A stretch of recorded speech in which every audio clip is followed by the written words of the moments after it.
Hello everyone, आप सभी का एक बार फिर स्वागत है इस यूट्यूब चैनल पर पहली बार विजिट कर रहे हैं तो चैनल को सब्सक्राइब कर लीजिएगा। और हम इस समय सोल्व कर रहे हैं जूनियर सेक्रेटरीट असिस्टेंट, जो कि नवोदय विद्यालय समिति की तरफ से अभी रिसेंटली नोटिफिकेशन जारी किया गया था और 9 से 11 मार्च के बीच इसका पेपर है। आप सभी लोगों को ये चीज़ें पता है। तो इससे पहले वाले वीडियो में, क्योंकि इसके जो पेपर पैटर्न है इसमें 5 पार्ट में ये डिवाइड किया गया है 5 पार्ट्स में। तो इससे पहले वाले वीडियोज में हमने रीजनिंग के क्वेश्चंस को सोल्व कर लिया था और जीके के क्वेश्चंस को, जीके और करंट अफेयर जो 2019 का जो पेपर शिफ्ट फर्स्ट का है उसको हम लोग सोल्व कर रहे हैं। तो जीके और रीजनिंग के क्वेश्चंस को सोल्व कर चुके हैं। अब इस वीडियो में हम कंप्लीट लैंग्वेज कॉम्पिटेंसी टेस्ट, यहाँ पर 15 क्वेश्चन हिंदी के होंगे, 15 क्वेश्चन इंग्लिश के होंगे, क्वांटिटेटिव एप्टीट्यूड एंड कंप्यूटर। तो इन तीनों को हम इस वीडियो में सोल्व कर देंगे। तो ये 2019 का शिफ्ट फर्स्ट का पेपर है। तो इस तरीके से आपका ये पेपर कंप्लीट हो जाएगा। इसके बाद हम शिफ्ट 2 एंड शिफ्ट 3 तीनों पेपर को आज आपका कंप्लीट करा देंगे। उसके बाद हम 2017 पर चलेंगे। ठीक है, तो ये प्रीवियस पेपर पहले कंप्लीट हो जाते हैं, उसके बाद जो है हम मॉडल पेपर आपको प्रोवाइड कराएंगे। तो चलिए शुरू करते हैं। तो यहाँ पे आप लोग देख सकते हैं ये सेक्शन है लैंग्वेज कॉम्पिटेंसी टेस्ट। ठीक है, तो इससे पहले हम लोग करंट अफेयर और जो जनरल अवेयरनेस का सेक्शन होता है उसको भी कंप्लीट कर चुके हैं, रीजनिंग के सेक्शन को भी कंप्लीट कर चुके हैं। तो इसके बाद language competency, computer and quantitative aptitude, इन तीनों को इस वीडियो में कंप्लीट कर देंगे। तो इस तरीके से आपका जो शिफ्ट फर्स्ट है 2019 का, वो आपका कंप्लीट हो जाएगा। तो चलिए देख लीजिए यहाँ पर, fill in the blank with the most appropriate antonym of the underline word in the sentence. जो अंडरलाइन वर्ड है इसका जो है आपको एंटोनिम बताना है। तो बॉइस्चरस की बात करेंगे तो आपको पता है इसका जो होता है मतलब इनर्जेटिक इसका मतलब होता है। तो इसका आपसे पूछा क्या गया एंटोनिम, तो इसका एंटोनिम आप देख सकते हैं काम। ठीक है, तो इसका एंटोनिम हो जाएगा। आगे देखिए नेक्स्ट क्वेश्चन है। ठीक है, ये लैंग्वेज कॉम्पिटेंसी का सेक्शन चल रहा है। यहाँ पर 15 क्वेश्चन आपको इंग्लिश के मिलेंगे और 15 क्वेश्चन हिंदी के, और यही पैटर्न आपका जो 9 से 11 मार्च के बीच पेपर होने वाला है, तो यही आपको देखने को मिलेगा। चलिए देख लीजिए, यहाँ पर सेकंड क्वेश्चन है रिमर्स का आपसे पूछा गया है साइनोनिम। तो रिमर्स का साइनोनिम हो जाएगा रिपीटेंस। ठीक है, रिपेंटेंस ये इसका साइनोनिम हो जाएगा। चलिए आगे देखिए, आगे यहाँ पर बोला गया select the Rongli spelled word. तो रोंगली यहाँ पर आपको देखना है कौन सा गलत है, तो ये गलत हो जाएगा। इसका अगर राइट देखेंगे, शुद्ध देखेंगे, तो वो होता है कॉन्टाजियस, CONTAGIOUS, ये होता है कॉन्टाजियस। ठीक है, आपने सुना होगा कॉन्टाजियस, ये डिजीज़ के पर्सपेक्टिव में इसको यूज करते हैं। कॉन्टाजियस डिजीज मतलब जो छुआछूत वाली बीमारियां होती हैं उसके लिए ये यूज होता है कॉन्टाजियस। ठीक है, तो ये आपका रोंगली स्पेल्ड है। आगे देखिए, आगे यहाँ पर देखिए select the correct sentence structure. तो यहाँ पर आपको ये एक सेंटेंस दे रखा है, इसका करेक्ट स्ट्रक्चर आपको बताना है। तो आप आंसर यहाँ पर देख सकते हैं। आप इनके ऑप्शंस को पढ़ेंगे तो आप यहाँ पर क्लिक कर जाएंगे। The lady in white dress sitting beside you is my neighbour. ठीक है, तो ये इसका सही हो जाएगा। आगे देखिए question number 5, select the alternative that will improve the underline part of the sentence. ठीक है, तो यहाँ पर आपका जो अंडरलाइन जो है उसका आपको यहाँ पर आपको करना है। तो देख लीजिए यहाँ पर क्या हो जाएगा, my views are different than you. तो इसका सही हो जाएगा डिफरेंट फ्रॉम योर्स। ठीक है, तो ये इसका सही हो जाएगा। आगे देखिए क्वेश्चन नंबर 6 आपका है select the most appropriate option to fill in the blank. तो यहाँ पर आपको फिल करना है। तो आप यहाँ पर देख सकते हैं क्वेश्चन टैग है he doesn't belong to your state, क्योंकि निगेटिव है तो निगेटिव का जो क्वेश्चन टैग जो होता है वो हमेशा अफर्मेटिव होता है, और ये प्रेजेंट इंडेफिनिट में है तो प्रेजेंट इंडेफिनिट में भी यही होगा, यहाँ होगा। ठीक है, तो डजंट तो यहाँ पर आ जाएगा डज ही।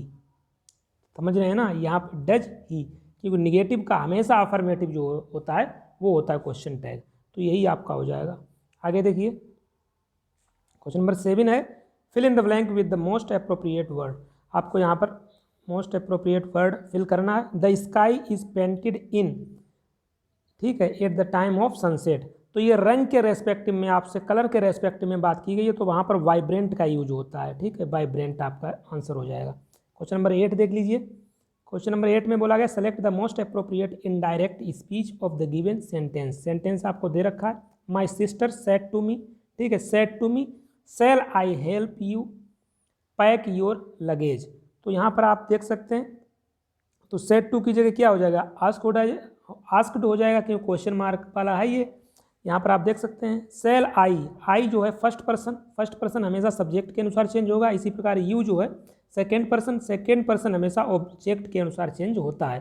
तो बस इतना अगर आप समझ गए हैं तो आप डायरेक्ट इसको लगा सकते हैं। ये सभी चीज़ें एक ही ऑप्शन में फॉलो हो रही हैं, option number 4। My sister asked me if, ठीक है, आई की जगह सी आ जाएगा क्योंकि आई फर्स्ट पर्सन है और फर्स्ट पर्सन हमेशा सब्जेक्ट के अनुसार चेंज होता है। शुड हेल्प मी, ठीक है, हेल्प मी हो जाएगा यहाँ पर क्योंकि यू जो है सेकेंड पर्सन है और सेकेंड पर्सन जो है हमेशा ऑब्जेक्ट के अनुसार चेंज होता है, थर्ड पर्सन नो चेंज, ठीक है। तो यही आपका आंसर हो जाएगा। आगे बढ़ते हैं, क्वेश्चन नंबर 9 देखिए, select the most appropriate synonym. तो साइनोनिम आपसे पूछा गया है एग्रावेट, तो इसका हो जाएगा इंटेंसीफाई। आगे बढ़ते हैं, क्वेश्चन नंबर 10 देखिए, बोला गया select the most appropriate phrase to fill in the blank. तो यहाँ पर आपको फ्रेज फिल करना है, Anil is trying his best to the reputation of his firm in the market. तो यहाँ पर आपका क्या हो जाएगा, keep up, Anil is trying his best to keep up the reputation of his firm in the market. चलिए आगे क्वेश्चन नंबर 11।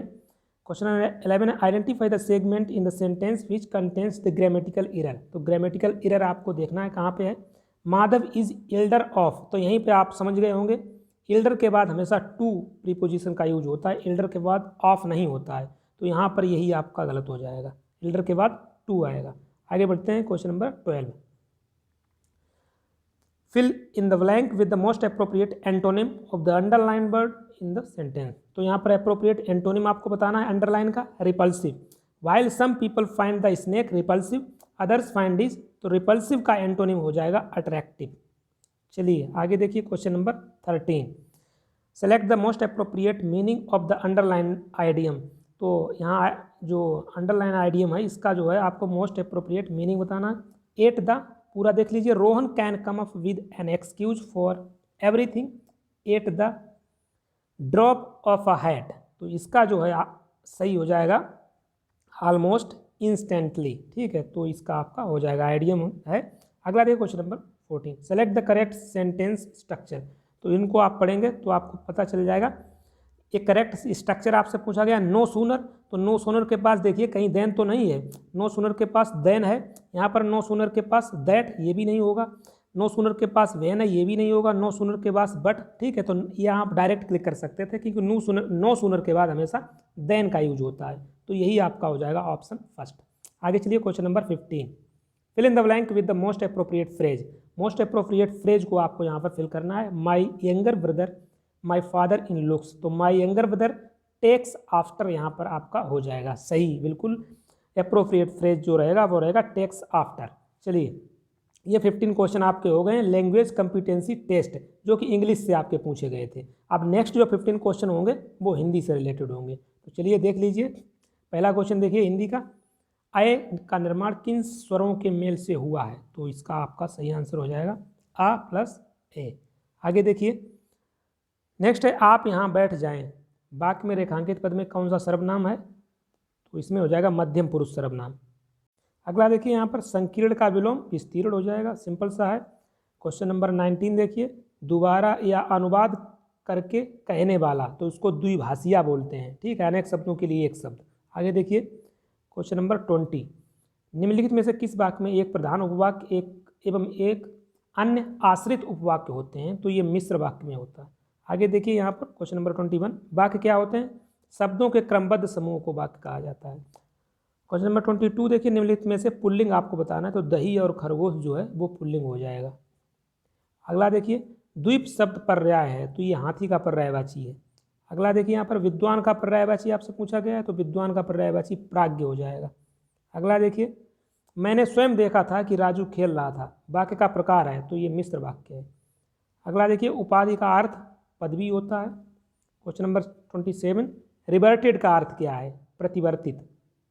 क्वेश्चन नंबर 28, भ्रांत, भांत का विलोम होगा निर्भ्रांत। क्वेश्चन नंबर 29 देखिए, नृपति किसका पर्याय है? तो ये राजा का पर्यायवाची है।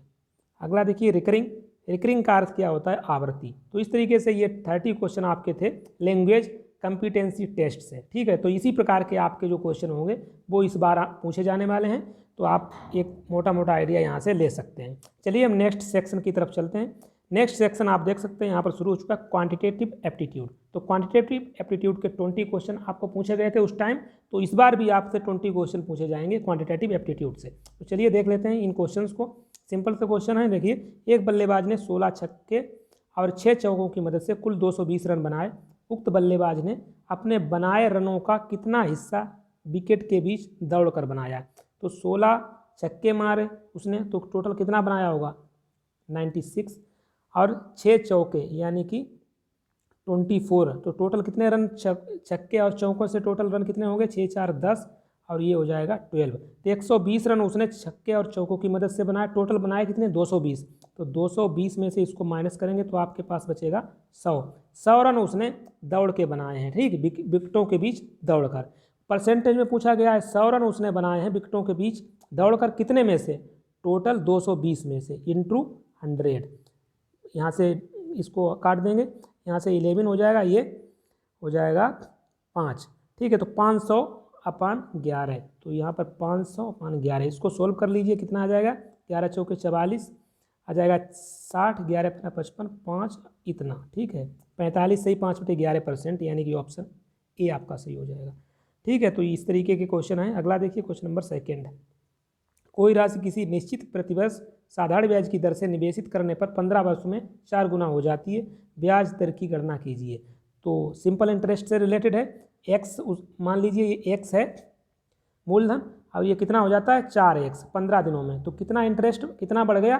3x। तो यहाँ से निकाल सकते हैं, क्योंकि यहाँ पर आपसे पूछा गया है रेट, तो रेट होता है ब्याज इंटू 100, ठीक है, अपान मूलधन इंटू समय आपको दे रखा है 15। एक्स से एक्स 3 से 5 15, यहाँ 5 से 20, तो 20% आपका आ जाएगा, ठीक है। आपको जो भी मेथड है आप उसको अप्लाई कर सकते हैं, सिंपल सा है। इसके 50 मेथड है, किसी भी मेथड से आप सॉल्व कर सकते हैं।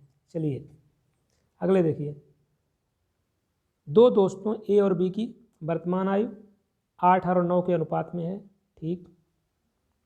यदि 6 साल बाद इन दोनों की आयु का अनुपात 10:11, 6 साल बाद, तो इसमें हम कोई कांस्टेंट लेंगे। 6 साल बाद कितना हो जाती है? 8:9, ठीक है। इसको क्रॉस मल्टीप्लाई कर देंगे तो आपका आंसर आ जाएगा 27। चलिए आगे देखिए, वह सबसे बड़ी संख्या कौन सी है जो 261 और 83 को विभाजित करती है और क्रमशः 5 और 3 शेष छोड़ती है? तो इसके भी 2-3 मेथड हैं। जैसे एक तो ये तरीका है, 261 में से आप 5 घटा दीजिए, 83 जो हैं इसमें से 3 घटा दीजिए, तो जो भी आएगा यहाँ पर कितना आ जाएगा? यहाँ पर घटा के देख लीजिए, 11 में से 5 जाएगा, यहाँ पे 6 बचेगा, यहाँ पर 5 256, यहाँ पर 80। इनका मासा ले लेंगे, आपका आंसर आ जाएगा 16। इनका मासा ले सकते हैं, या तो और ऑप्शन से इसको आप देख सकते हैं 16 का इसमें भाग दे के, ठीक है। 16 का अगर इसमें भाग देंगे 261 में, तो आपको 5 शेष मिलना चाहिए, और 83 में अगर भाग देंगे तो 3 शेष बचना चाहिए। तो चाहे जिस तरीके से आप इसको लगा सकते हैं। क्वेश्चन नंबर 5 देखिए, एक निश्चित राशि पर किसी निश्चित ब्याज दर पर तीसरे और चौथे साल का चक्रवृद्धि ब्याज इतना और इतना है, तो सालाना ब्याज की दर ज्ञात कीजिए। तो ये भी सिंपल है, देखिए 691.20 अपान 576, तो ये कितना है? लगातार सालें दी रखी हैं, तो यहाँ पर पावर 1 -1, ठीक है, और इंटू 100। बस इसको सोल्व कर लीजिए, कुछ नहीं है, यहाँ पर 2 0 0 से 0, तो इसको आप सोल्व कर सकते हैं। तो डायरेक्ट आ जाएगा 6/5 -1 इंटू 100। तो इसको आप काटेंगे तो 20% आपका आंसर निकल के आ जाएगा। अगला देखिए, यहाँ पर सिंप्लीफिकेशन से रिलेटेड है, का मान ज्ञात कीजिए। तो इसको देख लीजिए क्या करना है, इसको डिवाइड करना है, तो डायरेक्ट डिवाइड कर दीजिए। 28 इंटू 3.6 अपान 1.44 इंटू 1.2 माइनस इसका जब इसमें डिवाइड करेंगे तो आ जाएगा 2.3। तो देखिए 2 टाइम्स चला जाएगा, ये 3 टाइम्स चला जाएगा, तो 2 3 6 में से ये घटा दीजिए, तो आपका आंसर 3.7 आ जाएगा। अगला देखिए, ये भी सिंप्लीफिकेशन का है, इसको देख लीजिए। इसमें हम भाग देंगे, 15 का हमें भाग देना है 45 और मल्टीप्लाई बाई 3, ठीक है। तो इसको आप देख लीजिए, यहाँ पर मल्टीप्लाई बाई 25, तो ये 3 बार में चला जाएगा, 3 से ये मल्टीप्लाई हो जाएगा, तो 25 बचेगा। पहले इसको सोल्व कर दीजिए, 20 3 60, ये बचेगा 3, 3 का इसमें भाग देंगे 4, तो 25 में से माइनस का 4 करेंगे तो आपका 21 मिल जाएगा। अगला देखिए, इसका आपको वैल्यू निकालना है तो इसको इसमें भाग दे दीजिए, सिंपल सा है। तो ये तो आप कर ही लेंगे इस तरीके के क्वेश्चन। अगला देखिए, यहाँ पे क्या पूछा गया है, इन 4 सालों में परीक्षा में उपस्थित कुल छात्रों और उत्तीर्ण होने वाले कुल छात्रों की संख्या में अंतर। तो ये भी सिंपल सा है, आप कैलकुलेशन है, बस कुछ नहीं करना है। उपस्थित छात्र कितने हुए परीक्षा में, उपस्थित छात्र आप यहाँ पे देख सकते हैं, ये उपस्थित छात्र, उत्तीर्ण इतने हुए, इन दोनों का आप डिफरेंस निकाल के आपका आंसर मिल जाएगा। अगला बोला गया वर्ग के विकर्ण की लंबाई दी गई है, क्षेत्रफल निकालना है। तो आपको पता है वर्ग का क्षेत्रफल एक तो भुजा स्क्वायर, भुजा के पदों में सूत्र होता है भुजा स्क्वायर, और विकर्ण के पदों में इसका सूत्र होता है विकर्ण स्क्वायर अपॉन 2। तो विकर्ण आपको दे रखा है 8 × 8 अपॉन 2, तो कितना हो जाएगा, 32 आपका आ जाएगा। अगला देखिए, यहाँ पर 2 ट्रेनें स्टेशन ए और बी से 120 किलोमीटर प्रति घंटे और 100 किलोमीटर प्रति घंटे की गति से एक दूसरे के बीच चलना शुरू करती हैं। जब दोनों मिलती हैं तो पहली ट्रेन दूसरी ट्रेन से 240 किलोमीटर अधिक दूरी तय कर चुकी होती है, तो ए और बी स्टेशन के बीच की दूरी आपको निकालनी है। तो यहाँ पर आप लोग देखिए, पहली ट्रेन दूसरी ट्रेन से 240 किलोमीटर अधिक दूरी तय कर चुकी होती है, तो पहली ट्रेन ए है, दूसरी ट्रेन बी है। तो मान लीजिए बी ने x किलोमीटर की दूरी तय की होगी, तो बोला है पहली ट्रेन दूसरी ट्रेन से 240 किलोमीटर अधिक, तो ये हो जाएगा x + 240। ठीक है, बस इसको आप इसमें लगा दीजिए, समय को बराबर कर दीजिए। समय का जो होता है फार्मूला, समय बराबर क्या होता है,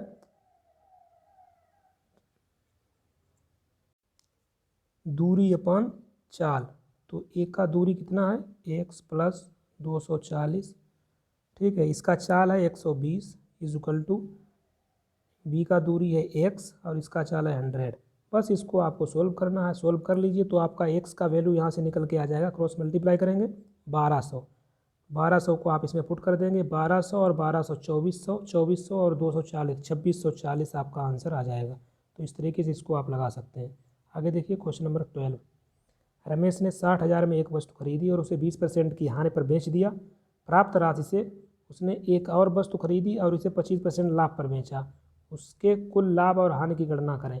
तो 60,000 की खरीदी थी, 20% हानि पे बेची, यानी कि 60,000 का 80% आप निकालेंगे तो आ जाएगा 48,000। तो उसने इतने में बेच दी और इसी से उसने एक और कोई वस्तु खरीदी और उस पर उसे 25% का लाभ हुआ। तो इसका 125/100। तो इसको आप सोल्व कर लीजिए, 25 पंचे 125, 25 चौके 100, ये आ जाएगा 12। ये फिर आ गया 60,000, यानी कि उसके कुछ लाभ या हानि इसमें नहीं होगा। अगला देखिए, 4% प्रतिवर्ष साधारण ब्याज की दर से निवेशित किए जाने पर 8,000 की राशि कितने सालों में 1,600 रुपये का ब्याज अर्जित कर लेगी। तो ऑप्शन से इसको लगा सकते हैं, 4% है तो इसको देख लीजिए 1,600 किस में बन रहा है, 4% और कितने पे, 8,000 पे। तो 8 चौके 32। तो इसको आप ऑप्शन से लगाएंगे तो इसमें 5 रख के देखिए, 5 चौके 20, 20 अट्ठे 160, यानी कि 1,600 ब्याज मिल जाएगा 5 साल में। तो ये सिंपल सा है। अगला देखिए, सिंप्लीफिकेशन का यहाँ पर आप लगा सकते हैं। यहाँ पर देखिए 75% का हो जाएगा, इसको काट दीजिए, 25 3 75, 25 चौके 100, इसी को काट दीजिए, यहाँ पे कट जाएगा 4 से 12/25, 25 3 तो ये हो जाएगा 12 3 36, 360, ये हो जाएगा 12 3 36, 360, 720 आपका आ जाएगा। ठीक है, सिंपल से क्वेश्चन आए थे। एक दुकानदार ने किसी वस्तु पर 15,000 का अंकित मूल्य अंकित किया और फिर अंकित मूल्य पर 10% की छूट दे दी। यदि इस सौदे पर उसे 8% का लाभ हुआ तो वस्तु का क्रय मूल्य ज्ञात कीजिए। 15,000 की चीज़ है, 10% की छूट दे दी, यानी कि 90%, 135। ठीक है, इतने में इसने बेची, 15,000 की चीज़ 13,500 में बेची, इस पर एक 8% का उसे लाभ हुआ, यानी कि 108% बराबर इतना है। तो 100% बराबर कितना होगा, बस क्रॉस मल्टीप्लाई करेंगे तो इससे आपकी वैल्यू निकल के आ जाएगी 12,500। अगला यहाँ पर आपको एलसीएम निकालना है 8 9 16 का। तो आप यहाँ पर ऑप्शन से डायरेक्ट लगा सकते हैं, 144 ये आएगा क्योंकि इसी में तीनों का भाग जा रहा है। ठीक है, तो ये आपका आंसर हो जाएगा। चलिए आगे देखिए, जब किसी वस्तु को 12% के लाभ पर और 12% की हानि पर बेचा जाता है तो दोनों सौदे के विक्रय मूल्य में 360 का अंतर है, वस्तु का क्रय मूल्य ज्ञात कीजिए। सिंपल सा है, 12% का लाभ यानी कि 112, 12% की हानि यानी कि 88, इसका डिफरेंस आपको दे रखा है 360। बस इसका देखिए डिफरेंस कितना आएगा, यह आ जाएगा 24, 24 का वैल्यू 360, काट दीजिए 12 दूनी 24, 12 3 36, 2 से इसको काटेंगे 15, यानी कि 1500 आपका आंसर आ जाएगा। नेक्स्ट देखिए, ये आपको दे रखी है भिन्नें, सबसे बड़ी और सबसे छोटी भिन्न के बीच अंतर। तो सबसे पहले तो ये लिख लीजिए 9/16, 3/5, 5/8 और 9/7। इनमें सबसे बड़ी और सबसे छोटी, सबसे बड़ी पहले देख लीजिए कैसे निकालेंगे, क्रॉस मल्टीप्लाई, 9×5 45, 16×3 48, यानी कि अभी ये बड़ी चल रही है इन दोनों में। इन दोनों का तुलना करेंगे तो 8×3 24, 5×5 25, ये बड़ी हो जाएगी। 7×5 35, 8×9 72, 9/7 तो इसमें बड़ी है, तो एक तो लिख लीजिए यहाँ पर 9/7 इसमें सबसे बड़ी है। सबसे छोटी चेक कर लीजिए, 5×9 45, 16×3 48, ये छोटी रहेगी। 8×9 72, 16×5 80, अभी भी यही छोटी है। 7×9 63, 16×9 तो यही हो जाएगी 9/16। तो आप निकाल लीजिए 9/7 माइनस 9/16, 9/7 माइनस 9/16। यहाँ पर एलसीएम लेंगे 112 आ जाएगा, 16×9 144 और यहाँ पर कितना रहेगा 963। बस इसको आप सोल्व करेंगे तो आ जाएगा 81/112। ठीक है, तो सिंपल सा क्वेश्चन आप इसको लगा सकते हैं। आगे देखिए क्वेश्चन नंबर 21 देखिए, 3 संख्याओं के औसत की गणना की गई, परिणाम 57 आया। बाद में पता चला कि संख्याओं में एक संख्या 73 थी जिसे गलती से 37 पढ़ लिया गया था। संख्याओं के सही औसत की गणना कीजिए। सिंपल सा है, देखिए 73 है, उसे गलती से 37 पढ़ लिया गया था, तो कितना कम पड़ा था, घटा दीजिए। तो इसको घटाएंगे तो यहाँ 13 हो जाएगा, 13 भी ये 6 आ जाएगा। यहाँ पे 6 में से 3 गया 3, ये इतना कम पड़ा था 36। तो औसत में पहुँचा गया सही औसत। तो टोटल संख्या कितनी है 3, 3 से इसको डिवाइड करेंगे कितना आ जाएगा 12, 12 जोड़ दीजिए यहाँ पर 9 6, ठीक 69 आपका आ जाएगा। अगला देखिए सिंप्लीफिकेशन का है, तो सबसे पहले इनमें भाग करते हैं हम लोग। तो सबसे पहले इसमें भाग करेंगे तो आ जाएगा 15×3 45, ठीक 15×3 45। फिर उसके बाद मल्टीप्लाई 4 का इसमें भाग देंगे 5 माइनस 3, तो इसका आ जाएगा 99 और 5 में से 3 घटा दीजिए तो बचेगा 2, तो 101 आपका आंसर आ जाएगा। आगे देखिए कंप्यूटर, कंप्यूटर के क्वेश्चन शुरू हो जाएंगे, नॉलेज ऑफ कंप्यूटर। तो यहाँ पर आप कंप्यूटर 20 में ख़त्म कर लेते हैं। तो देखिए यहाँ पर बोला गया है MS वर्ड में MS का अर्थ आपसे पूछा गया है, तो सिंपल सा है, MS का होता है माइक्रोसॉफ्ट। तो आगे आप देख लीजिए ऑप्शन को, माइक्रोसॉफ्ट। अगला देखिए ऑप्टिकल डिस्क ड्राइव, किसी ऑप्टिकल डिस्क की सतह से पर डेटा लिखने पढ़ने लिखने के लिए किसका उपयोग किया जाता है, लेजर किरण का इसका यूज किया जाता है। अगला देखिए यहाँ पर निम्न में से कौन सा hardware CPU memory input output device जैसे कंप्यूटर के विभिन्न महत्वपूर्ण घटकों को एक साथ रखता है। तो ये सभी चीज़ें मदरबोर्ड पर होती हैं। आगे देखिए रोम रीड ओनली मेमोरी की निम्नलिखित श्रेणियों में किस श्रेणी में संग्रहीत सामग्री को मिटाने के लिए विद्युत संकेतों की ज़रूरत होती है। तो इसका आंसर EEPROM हो जाएगा, ठीक है, electronically erasable programmable read only memory, ठीक है, इलेक्ट्रॉनिकली यहाँ पर आपको ध्यान रखना ये हो जाएगा। अगला देखिए यहाँ पर एक गणितीय तकनीक है जिसका उपयोग किसी संदेश सॉफ्टवेयर या डिजिटल डॉक्यूमेंट की प्रामाणिकता और विश्वसनीयता को मान्यता प्रदान करने के लिए किया जाता है। तो इसका आंसर हो जाएगा डिजिटल हस्ताक्षर, डिजिटल हस्ताक्षर। अगला देखिए क्वेश्चन नंबर 6, निम्नलिखित में से किसे प्रोसेसिंग के लिए सिस्टम को जॉब देने और जॉब के पूरे होने के समय के बीच के अंतराल के रूप में परिभाषित किया जाता है। तो लगने वाला समय या टर्न अराउंड टाइम इसको बोला जाता है। क्वेश्चन नंबर 7 है, निम्नलिखित में से कौन सा ऑपरेटिंग सिस्टम नहीं है। तो यूनिक्स विंडोज लाइनेक्स ये सभी ऑपरेटिंग सिस्टम है। ओपेरा नहीं है, ये सर्च इंजन है। आगे देखिए निम्नलिखित में से कौन सा सॉफ्टवेयर कंप्यूटर सिस्टम की सुरक्षा से संबंधित है। तो antivirus. Question number 9, Microsoft Excel file को इस नाम से जाना जाता है। तो वर्कबुक आपका आंसर हो जाएगा, वर्कबुक।